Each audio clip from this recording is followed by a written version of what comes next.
الرحمن الرحيم قال الله تعالى في القرآن المجيد وإذا قيل لهم آمنوا كما آمن الناس قالوا كما نؤمن كما آمن السفهاء ألا إنهم هم السفهاء ولكن لا يعلمون صدق الله خالقنا العظيم وصدق رسوله النبي الكريم الأمين ونحن على ذلك لمن الشاهدين والشاكرين والحمد لله رب العالمين قال الله عز وجل في شان حبيبه الكريم رؤوف الرحيم إن الله وملائكته يصلون على النبي يا أيها الذين آمنوا صلوا عليه وسلموا تسليما اللهم صل على سيدنا ومولانا محمد وعلى آله وأصحاب سيدنا ومولانا محمد وبارك وسلم صلاة وسلاما عليك يا سيدي يا سيدي يا سيدي يا رسول اللہ صلی اللہ علیہ وسلم۔ محترم مکرم سامعین اکرام عزیزان گرامی قدر، اللہ سبحانہ و تعالیٰ کا کروڑ شکر اور اس کا احسان ہے کہ اس ذات پاک نے ہم سب کو نبی اکرم نور مجسم صلی اللہ تعالیٰ علیہ وسلم کی امت میں پیدا فرمایا اور اپنے حبیب کریم صلی اللہ علیہ وسلم کے صدقہ پاک سے ہم سب کو ایمان اور اسلام کی دولت سے سرفراز فرمایا۔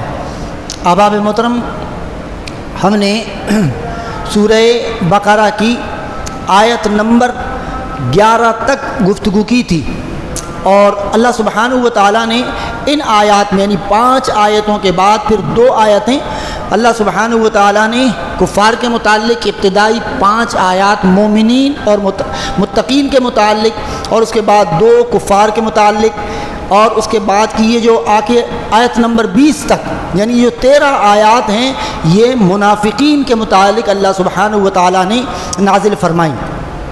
منافقین کی سرشت کیا ہے، ان کی نیچر، ان کی فطرت، ٹھیک ہے، منافق کسے کہتے ہیں، اس حوالے سے ہم گفتگو کر رہے تھے اور اسی طرح درمیان میں جو آیات کے ضمن میں جو توضیحات اور جو تفسیرات تھیں تو وہ اختصار سے ہم نے آپ کے گوش گزار کی۔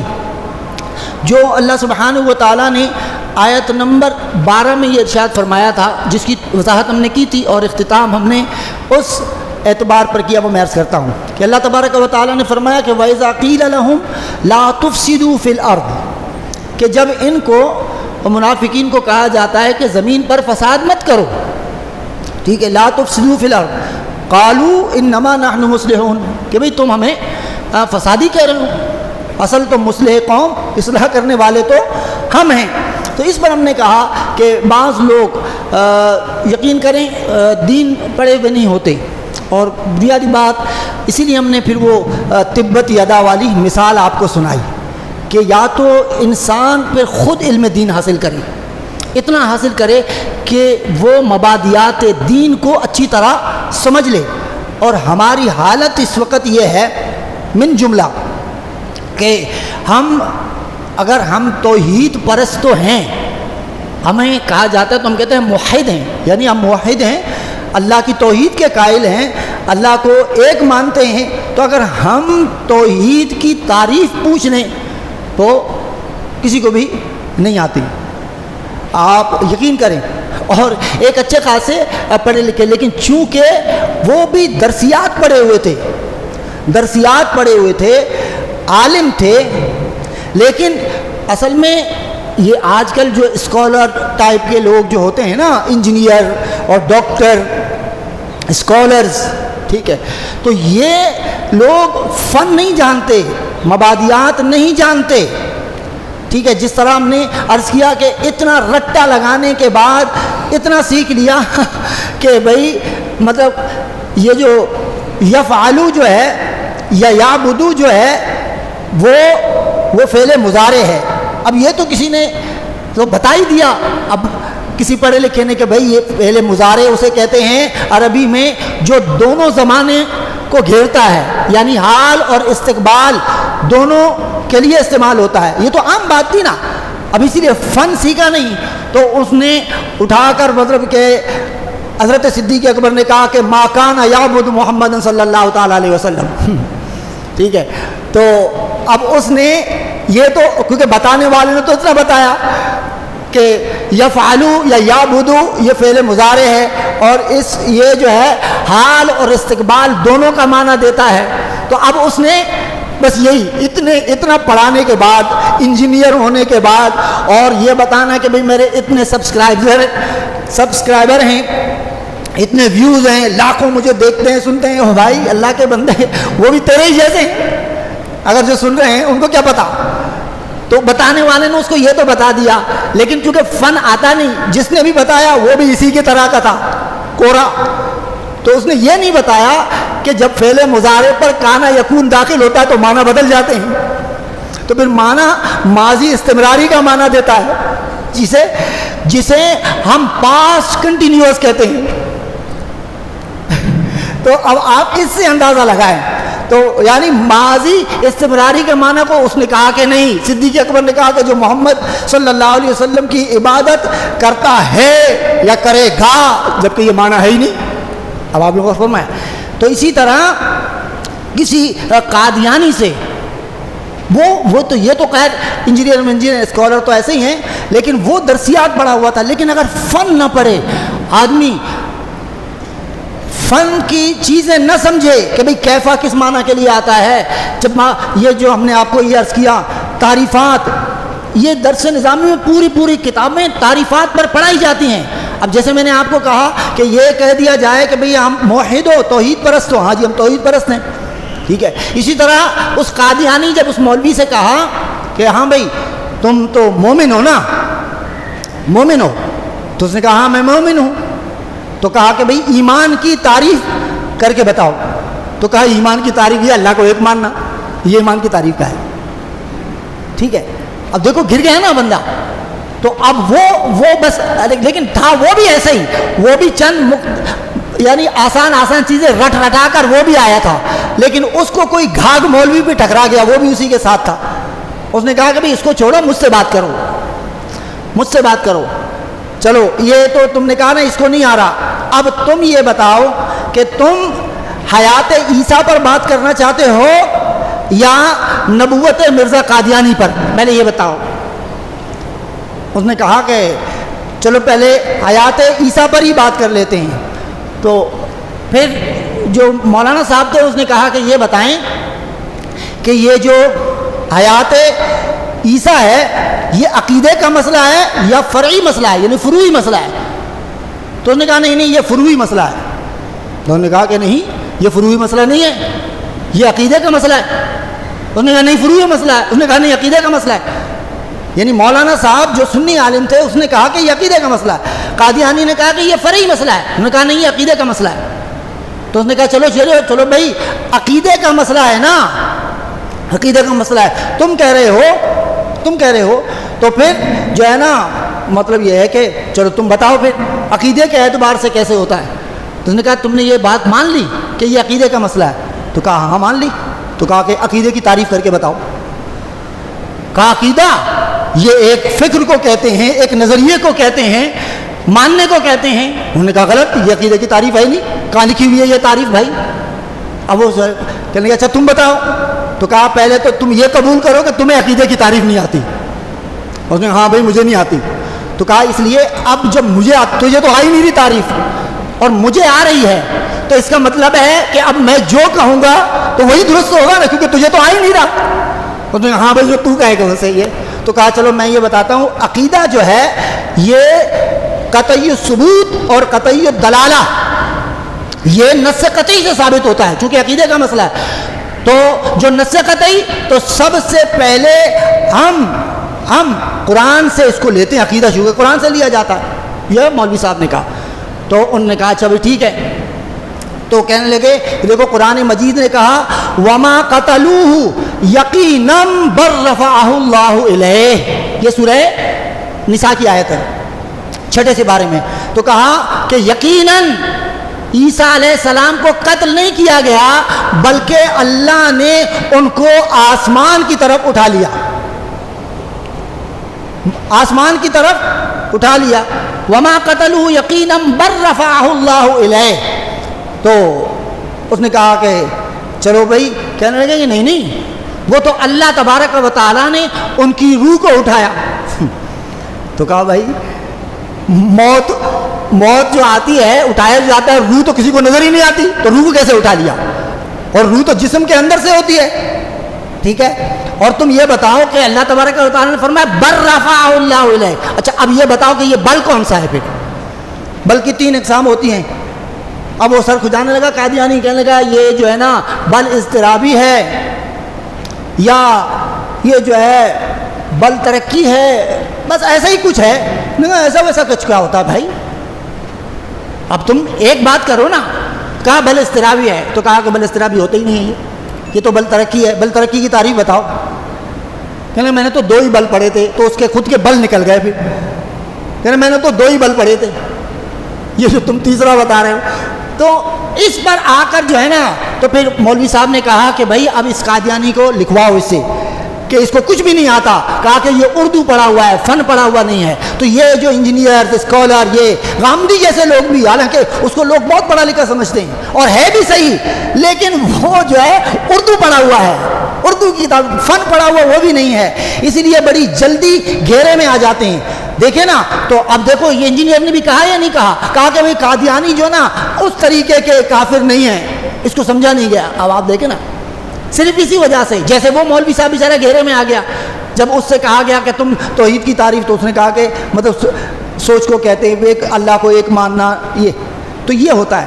تو اس لیے جب ان سے کہا جاتا ہے کہ بھئی جو ہمارے مسائل متفق علیہ تھے، جیسے میں نے عرض کیا کہ ہم نے یہ ابھی آپ سن رہے ہیں، یہ 20 25 30 سال کی کہانی ہے، اس سے پہلے یہ نہیں ہوتا تھا کہ طلاق ثلاثہ یہ متفق علیہ مسئلہ ہے۔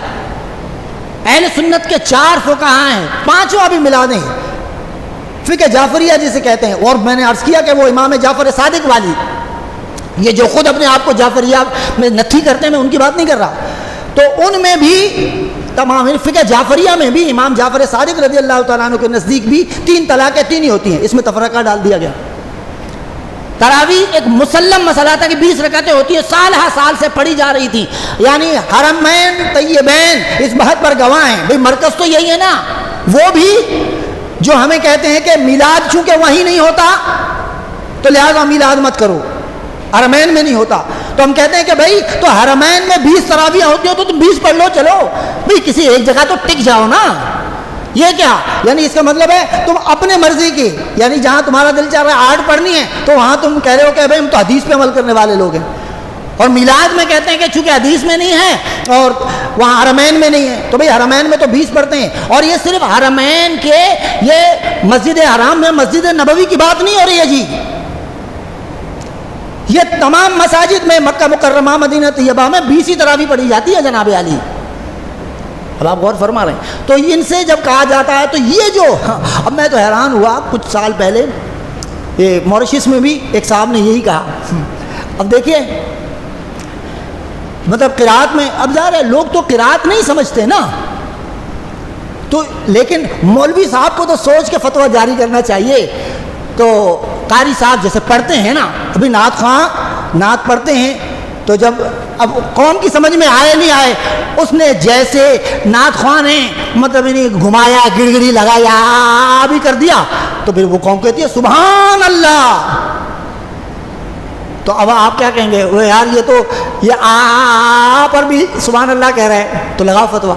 تو وہ قاری نے بہت عمدہ قرات کی، سانس لمبی ہوتی ہے، تو قرات جہاں ظاہر آیت ختم کرے گا تو لوگ سبحان اللہ ہی کہیں گے نا، تو لوگوں نے کہا سبحان اللہ، قاری صاحب نے آیت ختم کی بڑی لمبی سانس کے ساتھ اور بڑا اچھا لے لگایا، مصری قاری تھے وہ، مصری پڑھنے والے۔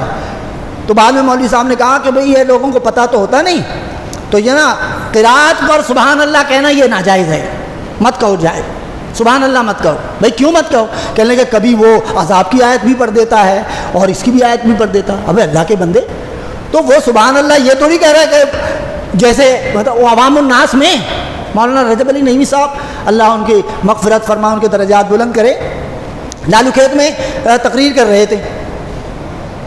تھے اور دوران تقریر وہ جو بچی والا واقعہ ہے نا کہ ایک شخص نے اپنی بیٹی کو زندہ درگور کر دیا، تو کتنے تکلیف دے، تو اب وہ جو ہے اور انہوں نے یہ کہا کہ اور اس نے مٹی ڈال کر اپنے بیٹی کو دفن کر دیا، ایسے کر دیا، دفن کر دیا۔ اب یہی ہوتا ہے نا، جہاں ختم تو سبحان اللہ، تو بس وہ بیچارہ سننے والا جو تھا شاید وہ پوری تقریر میں سو رہا تھا، بس یہی وہ مقام تھا جہاں اس کی آنکھ کھل گئی اور انہوں نے کہا کہ اور دفن کر دیا۔ اس نے کہا سبحان اللہ۔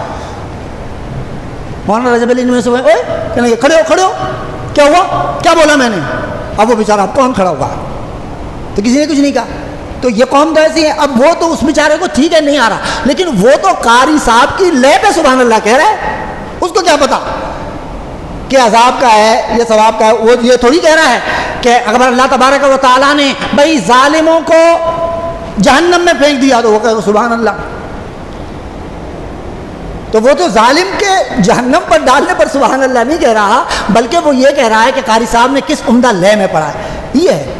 تو اب دیکھیں نا یہ چیزیں تھی، یہ کیا ہوا؟ جب ان سے کہا جاتا ہے لا تفسدوا فی الارض، بھائی اس سے کنٹروورسی پیدا ہو رہی ہے، لوگوں میں تشکیک پیدا ہوتا ہے، لوگوں میں اشتباہ پیدا ہوتا ہے، لوگوں میں کنفیوژن پھیلتی ہے، شک و شبہ پھیلاتے ہیں، تو ایسے مسائل اس طرح بیان مت کرو۔ تو کہتے چپ کرو، تمہیں نہیں پتا، ہم ہی مبلغ اسلام ہیں، ہم ہی اسکالر ہیں، ہم ہی صحیح دین پھیلا رہے ہیں۔ وَإِذَا قِيلَ لَهُمْ لَا تُفْسِدُوا فِي الْأَرْضِ قَالُوا إِنَّمَا نَحْنُ مُصْلِحُونَ، کہتے ہیں نہیں نہیں بھائی ہم تو اصلاح کرنے والے لوگ ہیں۔ تو یہ کیا ہے؟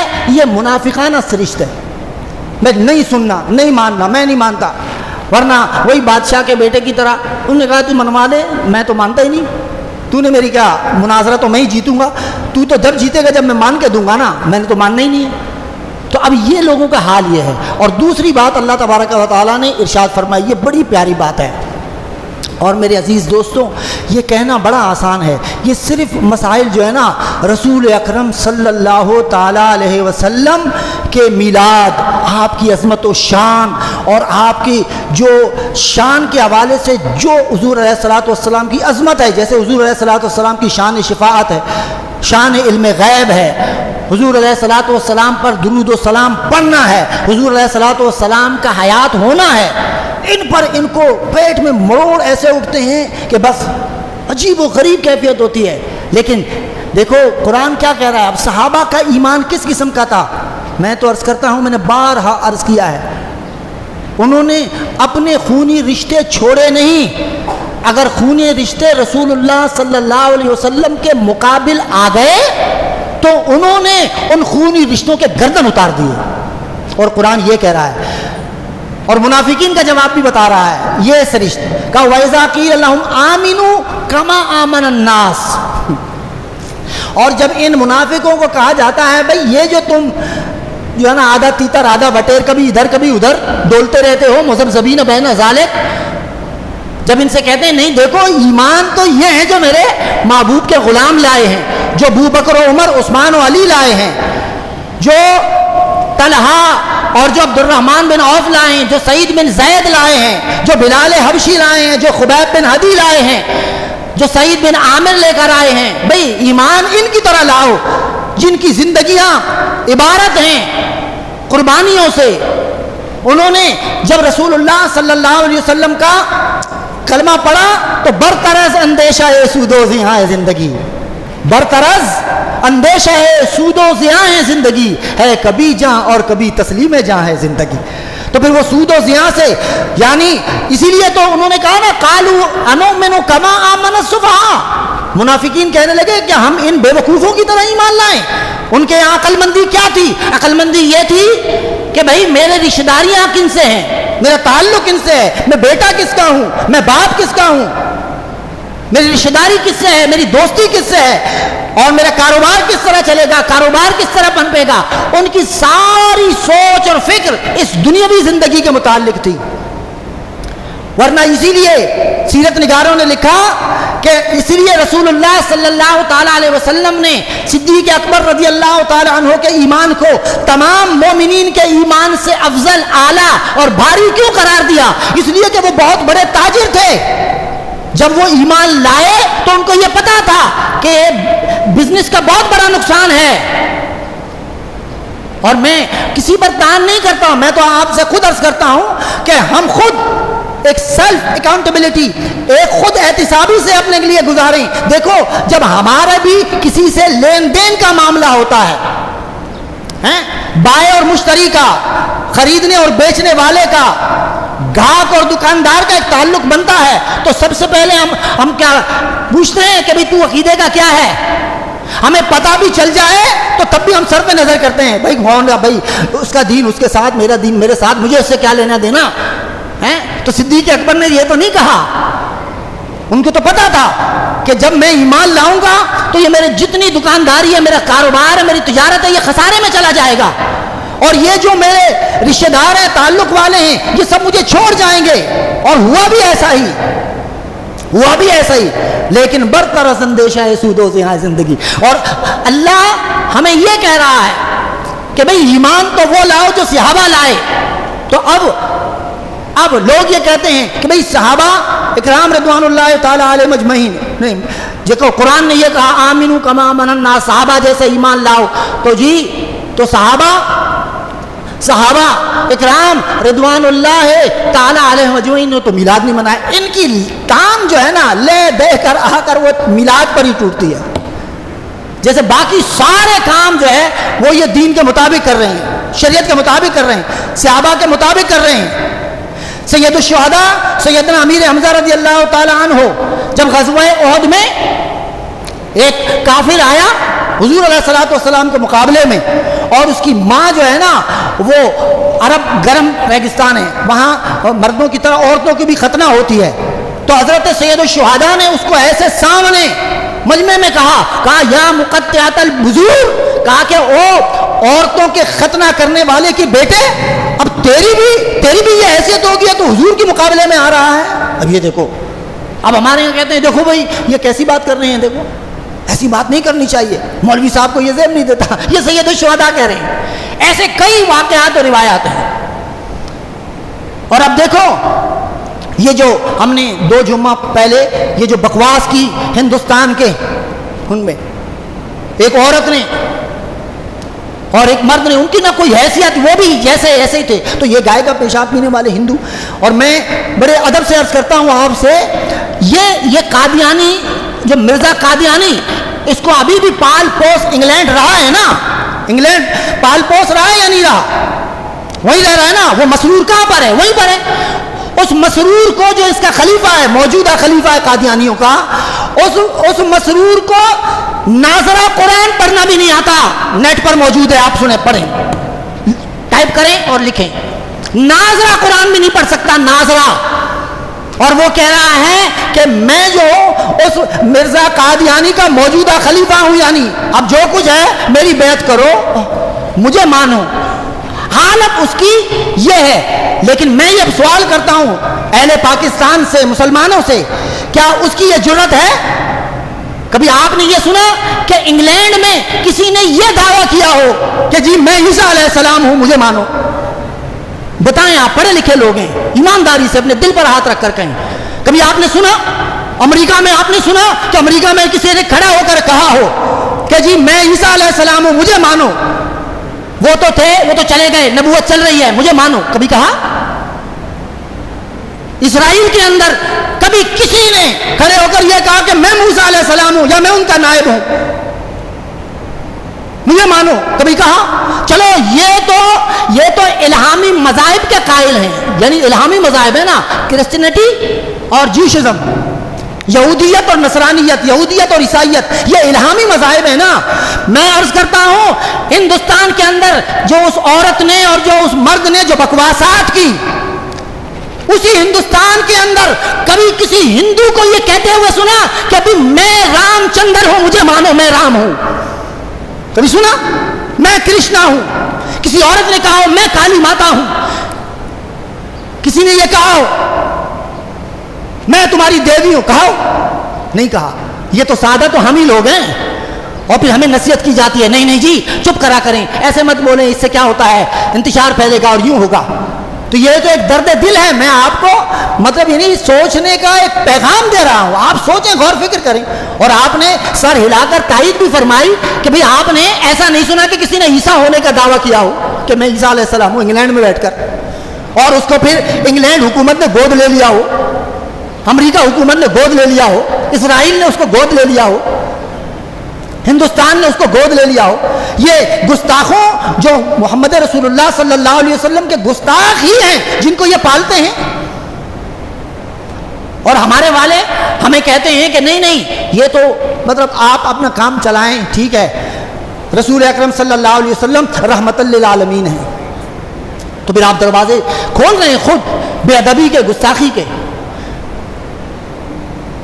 اگر ابتدائی میں گستاخان رسالت مآب صلی اللہ علیہ وسلم کو سزا دے کر, ان کی گردنیں اتار کر ان کو ایک عبرتناک انجام سے دوچار کر دیا جاتا, تو پھر کبھی کوئی دوسرا گستاخ بھی پیدا نہیں ہوتا. تو پھر غازی علم الدین شہید کی بھی ضرورت نہ پڑتی, غازی ممتاز حسین قادری کی بھی ضرورت نہیں پڑتی, عامر چیمہ کی بھی ضرورت نہیں پڑتی, عبد الرحمن شہید کی بھی ضرورت نہیں پڑتی. کیونکہ قانون اپنے راستے سے خود آ کر جو قانون ہے, اور یہ تو اب تو UNO یعنی اقوام متحدہ نے بھی اب یہ تسلیم کر دیا کہ تمام انبیاء اور رسل یہ محترم مقدس ہستیاں ہیں, ان کی بے ادبی اور گستاخی نہیں کی جائے گی. یورپی یونین نے خود ایک قانون یعنی منوایا اور ایک قانون بنایا کہ انبیاء اور رسل اور مقدس ہستیوں کی بے ادبی نہیں کی جائے گی. تو کم از کم وہ خود اپنے بنائے ہوئے قانون پر عمل کرے نا پھر. تو اس لیے یہ کہا جاتا ہے کہ دیکھو حضرت سید الشہداء نے پھر سخت جواب دیا نا, سخت جواب دیا. تو صحابہ اکرام رضوان اللہ تعالی علیہ مجمعین. باقی رہا یہ کہ میلاد کیوں نہیں منایا, آپ کو کیا خبر. صحابہ اکرام رضوان اللہ ہماری طرح قالین پر, نرم قالین پر انہوں نے نمازیں نہیں پڑھی کہ پنکھے بند ہو جائیں تو اس کے بعد سنت مؤکدہ بھی چھوڑو, واجب بھی چھوڑو, گھر بھاگ جاؤ. سلام تو ایک مستحب عمل ہے, لیکن ہم تو 2-4 رکعت پنکھا بند میں کھڑے ہو کر نہیں پڑھ سکتے. تو صحابہ اکرام رضوان اللہ تعالی علیہ مجمعین نے تو گرم اور تپتی ریت پر سجدے ادا کیے ہیں. ان کی زندگی کے یعنی مکہ کے بعد, مکہ مکرمہ کے بعد جب حضور علیہ الصلوۃ والسلام جو جہاد کا آغاز تو مدینہ طیبہ میں آ کر سن 2 ہجری میں پہلا غزوہ ہوا نا, تو 10 سال تو جہاد کے اندر گزرے. تو وہاں میلاد منانے کی کس کو فرصت تھی. اور ابتدائی جو 13 سال تھے اعلان نبوت کے بعد جو مکہ مکرمہ میں تھے, ان پر کفار کے مظالم, شدائد, مصائب, آلام, ان کو تو اپنے گھر بار کی فکر لگی ہوئی تھی. اور پھر آپ کہیں کہ اس کے بعد تو صحابہ تھے. آپ کو پتہ ہی نہیں ہے کہ صحابہ کا حضور علیہ الصلوۃ والسلام سے رشتہ کیا تھا, تعلق کیا تھا, نسبت کیا تھی, وہ کس طرح سے حضور علیہ الصلوۃ والسلام پر فدا ہونے والے تھے, فنا ہونے والے تھے, قربان ہونے والے تھے. ہم نے ہر چیز کو اپنے اوپر لیا ہوا ہے. ہم سمجھتے ہیں جس طرح ہم نے عشق رسول کا ٹائٹل لگا رکھا ہے نا, جس طرح ہم کہتے ہیں کہ بھئی ہم عاشق رسول ہیں, شاید اسی ٹائپ کے عاشق رسول بھی صحابہ بھی تھے, اسی ٹائپ کے تھے. لیکن ہم نے صحابہ کی سیرتیں نہیں پڑھی. سیدہ کائنات جب پہلی بار وصال کے بعد پہلی بار حضور علیہ الصلوۃ والسلام کے قبر انور پر حاضر ہوئی, آپ نے فرمایا, کہا کہ سبت علی مصائب لو ان سبت علی الایام سرا لیالیا. کہا میرا بابا چلا گیا, میرے بابا کے جانے کے بعد جو مصیبت مجھ پر ٹوٹی ہے نا, جو مصیبت مجھ پر ٹوٹی ہے, آج اگر جو جوان بیٹھے ہیں 30, 35, 40 سال کے, جن کے والد اس دنیا, اللہ تعالیٰ جن کے والد حیات ہیں ان کو زندہ رکھو, ان کو لمبی عمر دے, ان کو صحت دے, لیکن یہ باپ چلے گئے نا, تو ان سے پوچھو جب عید آتی ہے تو کیا گزرتی ہے, جب خوشی کے دن آتے ہیں تو کیا گزرتے ہیں, وہ لمحہ بار. اور یہ بابا تو ایسا بابا تھا کہ اس جیسا بابا تو اس دنیا میں نہ آیا ہے, نہ کوئی آ سکتا ہے.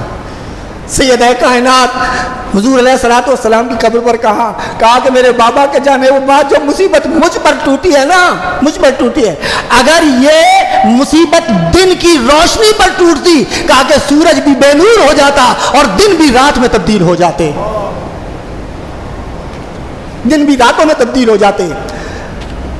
صحابہ اکرام رضوان اللہ تعالی علیہ مجمعین جب حضور علیہ الصلوۃ والسلام کا وصال ہوا, عبداللہ بن زید اپنے کھیت میں بیج بو رہے تھے, کھیت میں بیٹھے ہوئے تھے. عبداللہ بن زید کے بیٹے پیچھے سے آواز دی, ابا حضور علیہ الصلوۃ والسلام اس دنیا سے پردہ فرما گئے، تشریف لے گئے. آپ نے رخ بھی بیٹے کی طرف نہیں کیا. عبداللہ بن زید نے آپ نے ہاتھ اٹھا دیا، اللہم اذہب بصری، اے مولا عبداللہ بن زید کی آنکھوں کو بے نور کر دے، اسے نابینا کر دے، اسے اندھا کر دے، کیونکہ جن آنکھوں نے آخری وقت تک محمد مصطفیٰ کے ودعا کے چہرے کو دیکھا، اب یہ آنکھیں اور کسی صورت کو دیکھنے کی تمنا نہیں رکھتی ہے، لہذا مجھے اندھا کر دے. عبداللہ بن زید کی آنکھیں بے نور ہو گئی. اللہ نے ان کی دعا قبول فرما لی.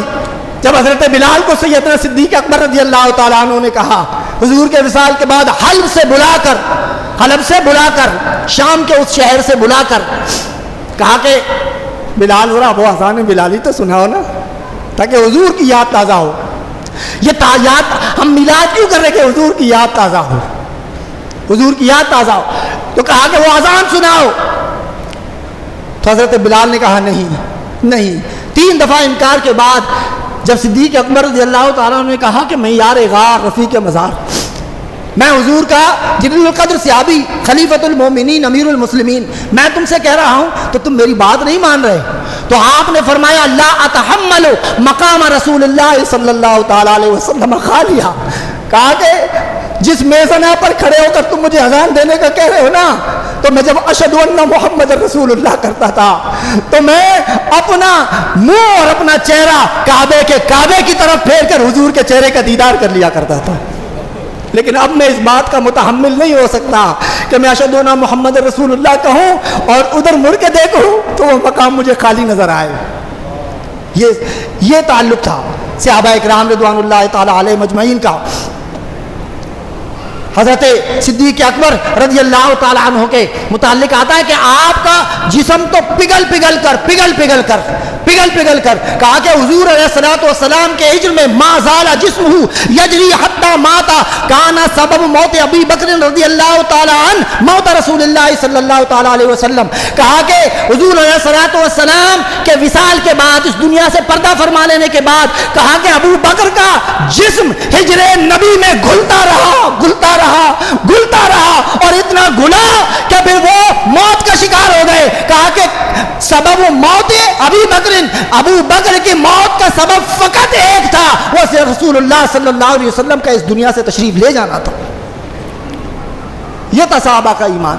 یہ اس طرح صحابہ ایمان لے کر آئے. عزیزان محترم، ہمیں کچھ پتہ ہی نہیں، ہمیں کچھ خبر ہی نہیں، ورنہ پوچھو کہ صحابہ، میں نے اشارتاً گزشتہ جمعۃ المبارک کو حضرت خبیب بن عدی رضی اللہ تعالی عنہ کہ آپ کے جسم کے ایک ایک حصے کو ایسے چھیل کر گنے کے چھلکے کی طرح تلواروں سے خنجروں سے اس طرح چھیل کر اتارا گیا اور آپ کو تختہ دار پر، اس لیے ایک ہی آپ ہاتھ میں آ گئے، تختہ دار پر باندھا اور پھر انہوں نے جو اشعار اس تختہ دار پر کرے، ادھر سے انگلیوں کے پور کٹ رہے ہیں، پیر کے ناخن سے لے کر زبان تک اور آنکھیں پھوڑنے تک ہر ظلم حضرت خبیب بن عدی پر کیا. اور یہ روایت ہم تک پہنچانے والے حضرت سعید بن عامر الجمحی ہیں. آپ بھی اسی عذاب اور مصیبت کا شکار ہیں جس کا شکار میں بھی ہوں. پوری پاکستانی قوم ہے، ہمیں پتہ ہی نہیں کہ ریاست کے حکمران کیسے ہونے چاہیے. جب آپ کو فاروق اعظم نے حضرت سعید بن عامر الجمحی، یہ جو خبیب بن عدی والی روایت ہے، یہ ہم تک جو پہنچی وہ حضرت سعید بن عامر الجمحی کے سبب پہنچی. تو یہ ضروری ہے کہ ذرا سعید بن عامر الجمحی کو بھی جان لیں کہ وہ کون تھے، وہ کیسے تھے. یہ حمص کے گورنر تھے، شام کا ایک شہر ہے، حمص کے گورنر تھے حضرت سعید بن عامر الجمحی. اور حضرت فاروق اعظم رضی اللہ تعالی عنہ ایک بہت بہترین ایڈمنسٹریٹر تھے. انہوں نے حمص کے جو غریب لوگ ہیں ان کی فہرست منگوائی. جب فہرست آئی تو حضرت فاروق اعظم نے جو فہرست پڑھی تو سب سے اوپر غرباء کے فہرست میں سب سے غریب ترین آدمی جو لکھا ہوا تھا وہ لکھا ہوا تھا سعید بن عامر. تو حضرت فاروق اعظم رضی اللہ تعالی عنہ نے پوچھا کہ بھئی یہ سعید بن عامر کون سے، وہ جو گورنر ہے؟ تو انہوں نے کہا کہ ہاں، جو مفتش تھے، جو تفتیش کرنے والے تھے، جو یہ فہرست بنا کے لائے تھے، انہوں نے کہا کہ ہاں یہ وہی سعید بن عامر الجمحی وہی ہیں، یہ حمص کے غریب ترین آدمی ہیں، یہ ہیں حکمران، یہ حکمران۔ اور ان کے خلاف پھر 4 شکایات بھیجی گئیں حضرت سعید بن عامر کے خلاف۔ چلو حکمرانوں کا تو سنا نا، اس وقت جب بیت المقدس کے فتح کے لیے حضرت عمر رضی اللہ تعالی عنہ گئے نا، وہ تو ایک الگ، وہ بھی ایک کیا خوبی تھی۔ ذرا ابو الاسر حفیظ جالندری کا شاہنامہ اسلام پڑھو گے پھر مزہ آئے گا کہ وہ کیا کیفیت تھی، سیدنا فاروق اعظم کس شان سے جا رہے تھے، بڑا لطف ہے اس میں، اشعار میں ہے چونکہ بڑا مزہ آتا ہے۔ خیر وہ ایک دوسری داستان ہے، جب فاروق اعظم کا یوم آئے گا تو آپ کو عرض کریں گے۔ تو حضرت سعید بن عامر الجمحی کے خلاف جب 4 شکایتیں آئیں، جب بیت المقدس کے فتح کے لیے سیدنا عمر فاروق رضی اللہ تعالی عنہ تشریف لے گئے، تو اس وقت وہاں کے قاضی القضات، جسے آج کل ہم کہتے ہیں چیف جسٹس یعنی ملک کا جو چیف جسٹس ہوتا ہے اسے کہتے ہیں قاضی القضات، اور ہمارے یہاں تو سپریم کورٹ کا جو چیف جسٹس ہوتا ہے وہ پورے ملک کا ہوتا ہے نا، سب سے عدالت عظمیٰ اسی کو کہا جاتا ہے سپریم کورٹ، اور اس کے چیف جسٹس کو عربی میں قاضی القضات، یعنی تمام جسٹسوں کا سب سے بڑا جسٹس۔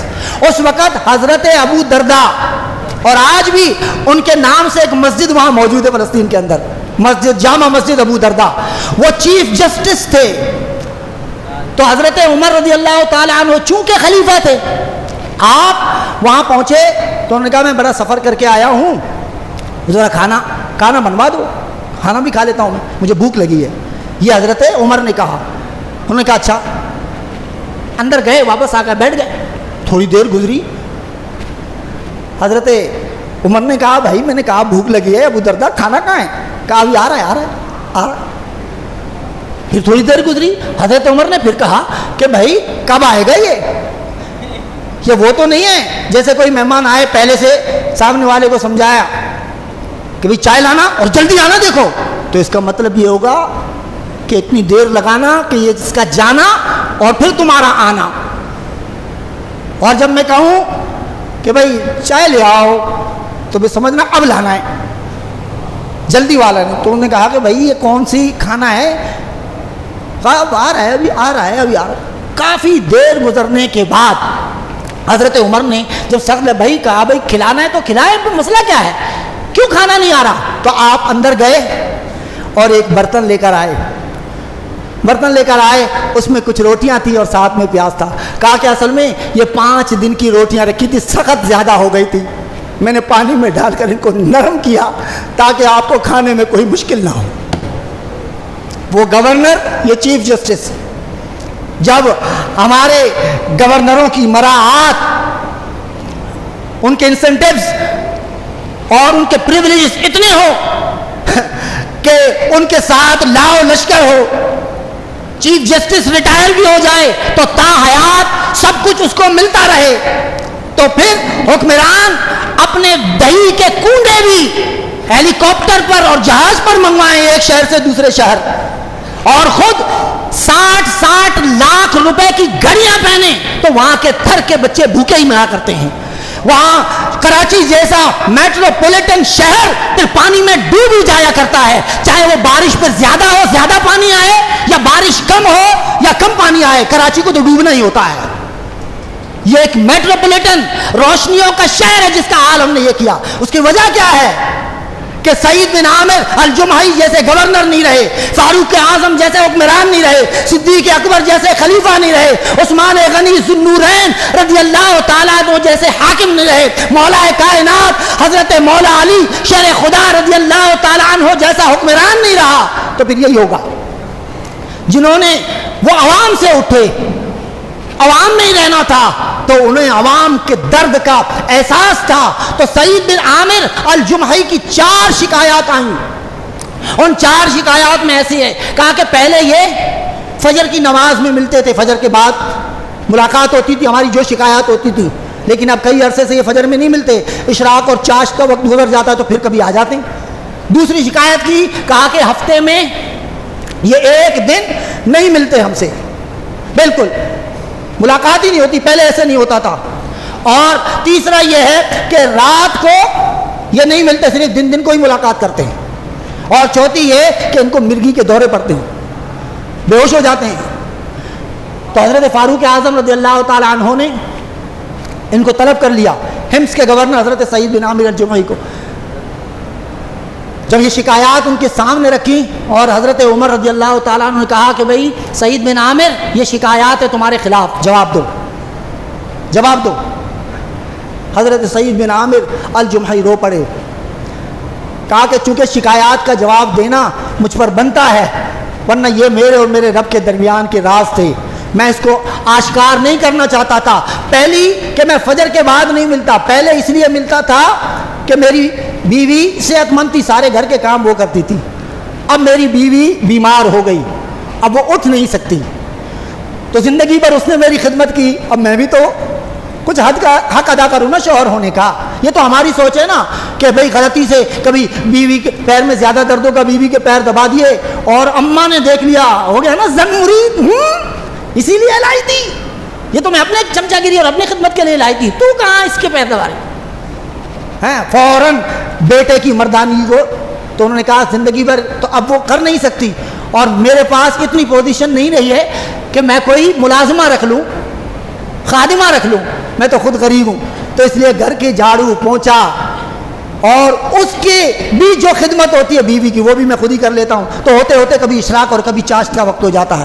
اور کہا کہ دوسرا ہفتے کے دن میں اس لیے نہیں ملتا، جوڑا میرے پاس ایک ہے، ادھر تو لاکھوں روپے کی ٹائیاں، ایک وزیر اعظم ایسا گزرا یہاں پر تو خود بتاتا تھا کہ بھائی یہ ٹائی اتنے $1000 کی ہے، اتنے $100 کی ہے، شرم نہیں آتی ان کو، عوام بھوکی مرتی ہے اور یہ ہمیں بتاتے ہیں۔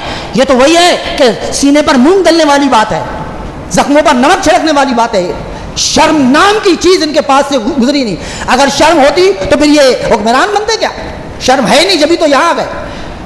تو انہوں نے کہا میرے پاس جوڑا ایک ہے، ہفتہ بھر وہی چلاتا ہوں، اور ہفتے میں ایک بار چونکہ اس کو دھونا ہوتا ہے تو سوکھنے میں بہت ٹائم لگ جاتا ہے، تو میں بیوی کا ایک چادر اوڑھ کر گھر میں بیٹھا رہتا ہوں، جب کپڑے سوکھ جاتے ہیں تو پہن کر نکلتا ہوں۔ تیسری شکایت کہا لوگوں نے یہ کی ہے کہ میں رات کو نہیں ملتا، دن کو ملتے ہیں۔ ہاں یہ سفید بالوں والے حضرت سعید بن عامر الجمحی نے اپنی داڑھی پکڑ لی، ہم نے تو رنگ دی نا، داڑھی پکڑ کر حضرت عمر کے سامنے ایسے کر دیا، کہا عمر یہ دیکھتے ہو نا میری داڑھی، سارے سفید ہو گئے، اب یہ پھل پک گیا ہے، کبھی بھی درخت سے پک کر گر سکتا ہے، تو ہمارے میرے پلے ہے کچھ نہیں، تو رات کو اب اس لیے نہیں ملتا، اس مولا کے حضور اس کو راضی کرتا رہتا ہوں، مولا مان جا، مولا مان جا، مولا مان جا، شاید میری سفید داڑھی اور میرے اس منانے کو اللہ مان جائے اور قیامت کے دن مجھے بخش دے۔ اور باقی رہ گئی چوتھی بات کہ مجھے مرغی کے دورے پڑتے، مجھے مرغی کے دورے نہیں پڑتے۔ کہا کہ جس وقت حضرت خبیب بن عدی کو تختہ دار پر چڑھا کر ان کے جسم کے کھال سمیت گوشت کے ٹکڑے اتارے جا رہے تھے، وہ مظالم، وہ انداز میں نے خود دیکھا اپنی آنکھوں سے، جب کبھی دن بھر میں کبھی کوئی ایسا لمحہ آتا ہے وہ منظر میرے سامنے گھوم جاتا ہے تو میں بے ہوش ہو کر گر جاتا ہوں، مجھے کوئی مرغی کے دورے نہیں پڑتے۔ اب رہ گئے خبیب بن عدی، تو ان کا واقعہ اللہ نے زندگی دی، ہم آپ ساتھ رہے تو میں اگلی جمعۃ المبارک کو عرض کروں گا۔ یہ ہے صحابہ، اور قرآن کہہ رہا ہے وَإِذَا قِيلَ لَهُمْ آمِنُوا كَمَا آمَنَ النَّاسُ، ان سے کہا جاتا ہے دیکھو میرے محبوب کے غلام کیسے ایمان لائے، اے منافقین تم بھی ایسا ایمان لاؤ۔ قَالُوا أَنُؤْمِنُ كَمَا آمَنَ السُّفَهَاءُ، آگے سے جواب دیتے ہیں کوئی ہم کوئی بیوقوف ہے جو ان بیوقوفوں کی طرح ایمان لائیں ہیں، اپنی رشتہ داریاں چھوڑے، تعلق چھوڑے، کاروبار برباد کریں؟ نہیں ہم اتنے بیوقوف نہیں ہیں۔ تو ہم کتنے عقل مند ہیں یہ فیصلہ میں آپ پر چھوڑتا ہوں۔